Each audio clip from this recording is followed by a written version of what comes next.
was home, he laughed and told me that he is Gavin. I found this a bit weird, but it could have been a coincidence, or Gavin was simply named after his uncle. Told him that I'm looking for a 16-year-old Gavin, described him to the guy, and he started looking uneasy. After some hesitation, he said Gavin was not home. I asked him when he was going to get home and didn't really go into questioning who he was, and he gave me a time after thinking for a few seconds. So then I came over at the given time, and suddenly my 16-year-old friend Gavin opened the door. I told him that his relative was there. He told me that he has no relative with the same name as him, and he also told me that he was home at the time I came and met that 40-year-old. We both found this extremely weird, and our only explanation is time travel. I still keep in touch with Gavin, who happens to be studying quantum mechanics at the time. We haven't told anyone this story. And finally, number one now, we have Save Yourself. If we accept that parallel universes are real, and that people can travel between them, could you affect things in your own past that would change your world today? Again, this story might be a bit of a time travel one. See for yourself. Reddit user Goonzoo said,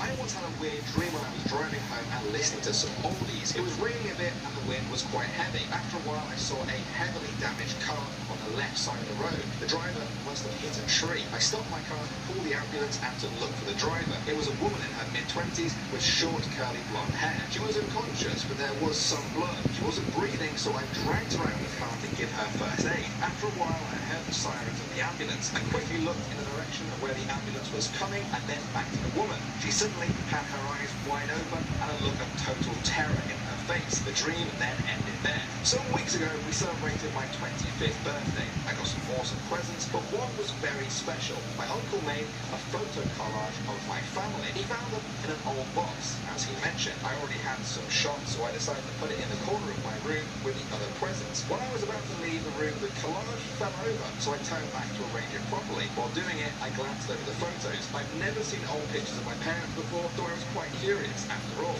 there was a wedding photo of my parents. I recognized my dad. He looked really sharp in his suit. Next to him was a lady that was gorgeous and pregnant. It looked like she had some wounds or scars on her arm and her neck. Then it all kicked in. She was the woman I dragged out of the car to give first aid to. My whole body trembled. I immediately ran to my dad and asked what happened back then. He told me that she had a car accident 25 years ago. The ambulance and police arrived. She laid on the street and a man was running away from her body. The doctor told my dad that if my mother didn't get first aid when she did in that situation, she may have lost her unborn child because of lack of oxygen. So essentially, he saved himself. Well, I would love to stop and discuss all of the theories that you have for these stories, but as you can probably tell, this has been